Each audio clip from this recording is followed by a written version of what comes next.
Hi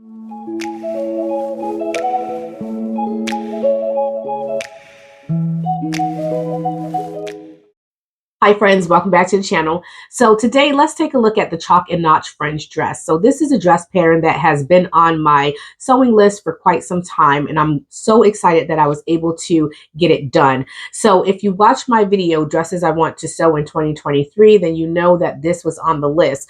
If you haven't watched that video yet, I'll go ahead and put the link in the description box below, and after you watch this video, you can go over and watch that video. So in that video, I talk about all the dresses that I want to sew in 2023, and this chalk and notch fringe dress is one of the patterns that I really wanted to sew. So I'm really grateful that I was able to get this done this year. It is the middle of the year and I haven't tackled all of the dresses that I want to sew on that list. However, I was able to get this one done. So I'm going to share with you today my review of it. And this is a dress that I made in collaboration with the beautiful Kris. She goes by The Unsocial over on Instagram. She also has a blog as well, and that's where she puts all her inspirations and her pattern reviews is on that blog. She also does quite a bit in her stories as well. She's a really great influencer to follow. She does a lot of hacks and tutorials and all that good stuff over on Instagram. So I'll make sure that I put her link in the description box below, and you can go over and check out her account as well. So I was able to talk to Kris about the pattern. One of the things that I like to do when I'm collaborating on projects is to get an idea of what the pattern was like for other people. So I wanted to know from Kris like what size she chose, fabric she chose, all that good stuff, so that I can actually get an idea of if the pattern has design flaws, and if the pattern does have design flaws, I can actually tell you all about those flaws, or if it was just me. And so there's just a lot of learning when we do collaborations. And so that's why I love to do collaborations. And I want to give a shout out to Kris and thank her for collaborating with me on this project. You'll notice that the sizes that we chose are very similar. She chose a CD cup. I also chose a CD cup, which is really phenomenal. I really love the fact that this pattern does come with CD cups. So with all of that said, let's go ahead and get into today's video, and I'm going to share with you my experience sewing the chalk and notch fringe dress. So let's start with the features of the pattern. So I always like to start with the sizes and what the pattern offers before I actually share with you my experience sewing the pattern. So let's start with the sizes. This pattern goes from size 0 to 30. And so it's somewhat size inclusive because that size 30 goes up to like a 60-inch for your bust and also your waist. So I'm going to go ahead and give you an example of what you're getting for A, B, and CD cup sizes as well as waist sizes. So for the AB cup size, it goes from a size 0, which is 35 inches for the bust, and it goes up to that size 30, which is 59 inches for the bust. Is 37 inches for the waist for your size 0, and it goes up to that 61 inches for your waist. For your CD cup, you're getting 30 inches for your bust, and it goes up to 54 inches for your bust. And for your CD cup, you're also getting, for your waist, you're getting 30 inches for the waist, and it goes up to the 54 inches for your waist. So your bust and your waist are quite similar in terms of sizes. And I will say that you do have gathers on your waistline, and the pattern calls for ties. And so you're going to have about 5 inches of room for ease. And that's what basically has been calculated based on the body measurements that's presented on the chart, as well as the finished garment measurement. So you're going to have about 5 inches of ease there for your bust and your waist. So make sure you look at the finished garment measurement and select your sizes from the finished garment measurement and not from the body chart. So I will say this, I did like the CD cup, the options of having the CD cup, but this pattern has like dolman sleeves. And so with dolman sleeves, a lot of times you have more fullness in the bust area and the arm area just because of the silhouette and the style. And so although I absolutely love the AB and the CD cup, I really don't think it'll be much of a difference, to be honest with you, because of the drape and then also the style of the pattern. So if you take a look at the chart here, it's saying that it's a 5-inch difference from your AB to your CD cup. But to be honest with you, I have quite a bit of room in my bust area. So I don't know. I would say do a mock-up and choose your fabric accordingly as well. And you're going to get a better fluid drape with your rayon versus like your cotton or your cotton sateen type garments. And so that also will play a role in how much ease you might want in your garment. So I would definitely say be on the lookout for those things. So in terms of the features of the pattern, you have two different views. You have view A and view B. In each one of those views, you can make either a dress or a skirt, or I'm sorry, a dress or a top. The difference in the bodice pieces are the neckline. So as you can see with my neckline, it's just a regular neckline that forms like a V shape. And then in the center, you have buttons going down the center front. Your two bodice pieces in the front overlaps over one another so that you can have a button in the front of your garment. So I have, let's see, I think 4 or 5 buttons, and so you don't have to get like a whole lot of notions in that regards for buttons. And you do have a front facing and a back facing as well. And the pattern also comes with little interfacing pieces where you can actually cut out your interfacing and put them around the neckline before you apply your facing pieces as well. So it is a really nice design in that respect. You also have different sleeve band options. And so even though it's a dome and sleeve, you have sleeve band options that you can actually attach to your garment. And so you have view A and view B sleeve. I believe it's view A sleeve is way wider than view B. So again, choose your band accordingly. If you don't want a really long band that drapes down to your elbow, I would not select the wider of the two. I would select the more narrow one. And I believe the narrow one is view B. You also have, in terms of your neckline, you have another option where it has like this design feature where it curves and then dips down. I can't explain to you what that piece is, but I'll try to share with you an image of what it looks like. But you do have those different neckline options as well. They do lay flush and flat against your skin, so there's no stand-up bands or stand-up collars or anything like that. Let's see. For the skirt portion, again, your skirt, you can actually make it out. You can actually use your skirt to make a tunic, like a top, or you can just make a long dress with your pattern pieces. I decided to do the dress. I really do like the curved hem on the skirt, and so you have that curved hem in the front and the back. And so instead of it being like a high-low, you have this really low portion of the curved hem in the front and the back, and on the side you have your lower sections on the side, which I think is really cute, and it curves. And so that's one of the things that drew me into this pattern, and I really like the pattern for that particular reason. In terms of the sleeve, you do have a tab and a button that you are going to be putting on your sleeve. I omitted that. I just didn't, I don't know. Sometimes I like tabs and buttons on my sleeve and other times I don't, but I omitted that, but you do have that option as well. You also have the option to put ties in the back of your garment as well. So it's actually, you're going to place the ties in your side seams, and you're going to sew them with your bodice pieces together. So that way the ties are actually inside the side seam, and you take your ties and you tie your dress at the back so you can cinch in your dress and give you a more closer silhouette to your waistline.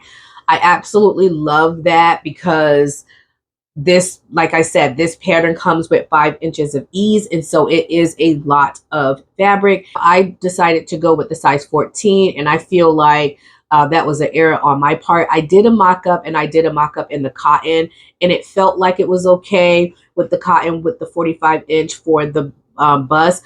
but it was just way too much for this rayon challis that I chose for my final garment. So I would definitely say make sure that you pay attention to those details. If you do a mock-up in a cotton, your final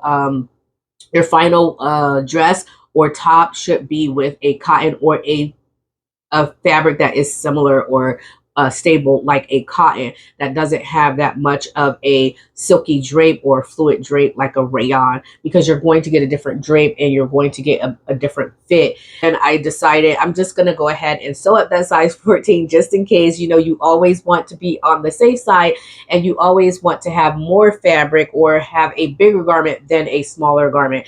And so that's why I went into the project doing that. And initially I was going to take the fabric in, take the sides in, and do all of that, but I decided not to and to leave it because I knew that I was going to be using ties to tie the garment and fix the garment to my waist. Kris from Unsocial, she decided to actually put elastic in the back of her garment because, again, there's a lot of room for ease with this pattern. And so instead of using ties, she decided to use elastic. I think in the future, I will probably do the same thing, just simply because I think the elastic is more, you know, you don't have to worry about actually tying the garment over and over every single time you put the garment on. The elastic is going to be more fixed and more stable than, you know, you having to use the ties all the time to tie to get the perfect fit that you want. So in the future, I think that I would definitely use the elastic. And I think that the way that Kris used the elastic is perfect. So that is an option. The pattern does not call for elastic, but you definitely can put elastic in the back of the garment or around the entire waistline if you want, because like I said, it's just such a, the silhouette is very loose. And you all know, I say this many, many times on this channel, I am not one for moo styles. I think that's one of the reasons why I don't necessarily, I wouldn't say that I dislike this garment, but I don't love the garment. And that's because, again, the moo style that it has without the ties is just too much for me. Having the ties actually give me some comfort in the fact that I am snatching in my waist, and it makes me look a little bit more like my figure looks more pleasing with that ties, with the ties and snatching in the waist. But I would not wear this garment without ties or elastic. It just has too much ease. So with all of that said, let me go ahead and tell you about the size that I chose and all of that good stuff. So the size that I chose is the size 14. So the size 14 is the 45 inches for the bust, and the waist for that size. And again, I chose the CD cup. So with the CD cup, it is the 38 inches for the waist. And again, for the bust, it is that 45 inches for the bust. Now, my bust measure at 39 to 40. And so 5 to 6 inches of ease is just a little bit too much. But if you look at the bodice portion of my top or my dress, it doesn't look like it's 5 inches of ease. It definitely does have a lot of ease in the underarm area. The sleeves are really baggy. And so I would definitely choose a 10 or a 12 next time. The size 10 for a frame of reference for your bust is 42 inches, and the size 14 is 43.5 inches.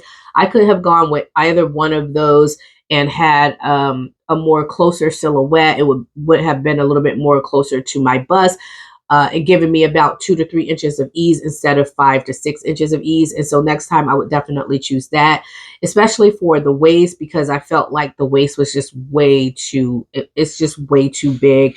And so I definitely would choose the 10 and 12 next time, specifically for rayons, any type of silky type fabrics. I would definitely choose something that is more closer to your size, giving yourself about 2 to 3 inches of ease instead of giving yourself 5 or 6 inches of ease, just because this type of silhouette is going to look more like a oversized or a very loose fitting garment. Now, if that's something that is up your alley and you really like that, then by all means choose that, you know, choose a size or two up. But for me, next time, I think I'm going to stick to the pattern suggestions and actually choose that size 10 or that size 12, just simply because I think it'll give me a better look. So in terms of fabric suggestions, this pattern calls for rayon challis, rayon crepe, rayon voile, cotton lawn, cotton voile, cotton shirting, linen, and double gauze fabrics. I think this would be so cute in a red double gauze, and I think that's what I would choose next.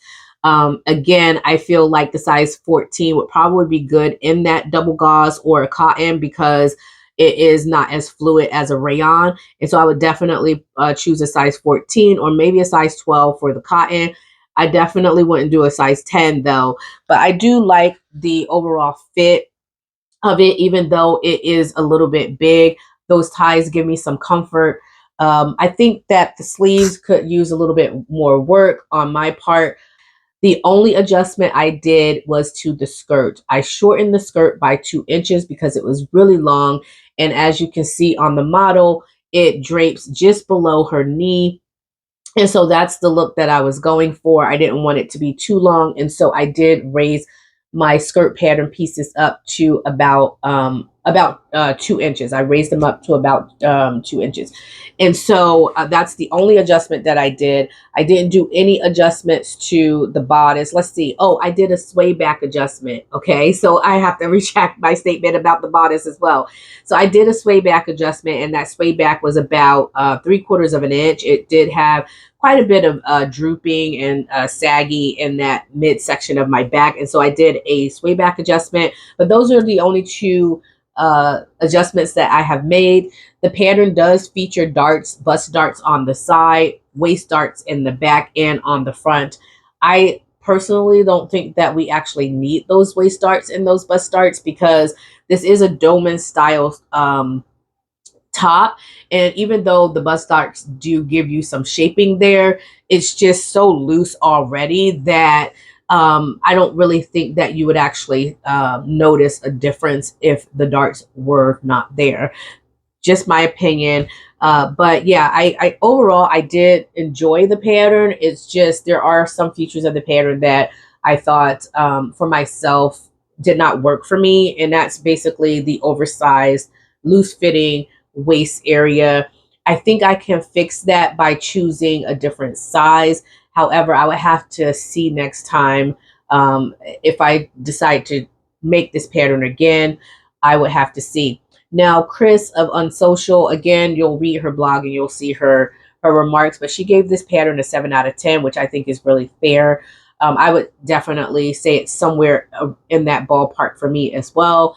Like I said, I think that the sizing, even though I chose the wrong size, I do think that it is a little bit excessive to have that much ease in a pattern for your waist, especially for one that doesn't call for elastic at all. It just calls for those ties in the back, and the ties are optional. And so again, I would definitely say 2 to 3 inches of ease at most for a dress style like this. But again, I understand that they have a wide range of sizes that they are fitting into this pattern, and so I do understand having that much ease in the pattern. And you can adjust. You can always adjust to your liking. I forgot to mention that the pattern does come with pockets, and so I really like that about the dress. I love garments with pockets, and so I really like that feature of the pattern. In terms of pattern pieces, you have your skirt, which you're cutting out twice. So the skirt is for the back and the front, so you don't have two different pattern pieces, which I always like. So you have that pattern piece. You have the bodice, which you're also cutting out twice. You have the back, which you're cutting out on fold. You have your front facing, your back facing, and then you have your sleeve. And you can choose, like I said, your wide sleeve or your narrow sleeve band. And so you have that as well. Now, if you're doing the variation that has it's like a curve around the neckline and then it drops. If you're doing that variation, I think you have another pattern piece. But overall, I think you have about 7 to 8 pattern pieces for your to make your finished garment. And so it's not a big, like, cumbersome project. It's going to be very simple and very easy for your advanced beginners to intermediate sewists, those individuals who have had some skills in sewing with buttons and buttonholes before. So it is a fair, I think Kris had a fair assessment of the dress. I would definitely give it a 7, maybe a 7.5. It does have a really great unique style, and I absolutely love the tabs that go on the shoulder. Even though I didn't do that variation, I do think that that is a cute feature as well. So anyway, I definitely would recommend this pattern to those individuals who are maybe advanced beginners and intermediate sewists. It is a fun pattern to sew. You just have to make sure that you pay close attention to the finished garment measurements and also the ease that comes in the garment so that you can get the silhouette that you want. So with all of that said, I hope you enjoyed today's video. If you did, please give it a big thumbs up. And if you are new to the channel, welcome to the channel. And if you would so kindly consider subscribing to my channel if you enjoyed today's content. For those of you who have been around for a long time, I want to thank you for your support and for coming in and watching my videos week after week. I hope you all have a beautiful and happy sewing week, and I will talk to you all later in the next video. Bye.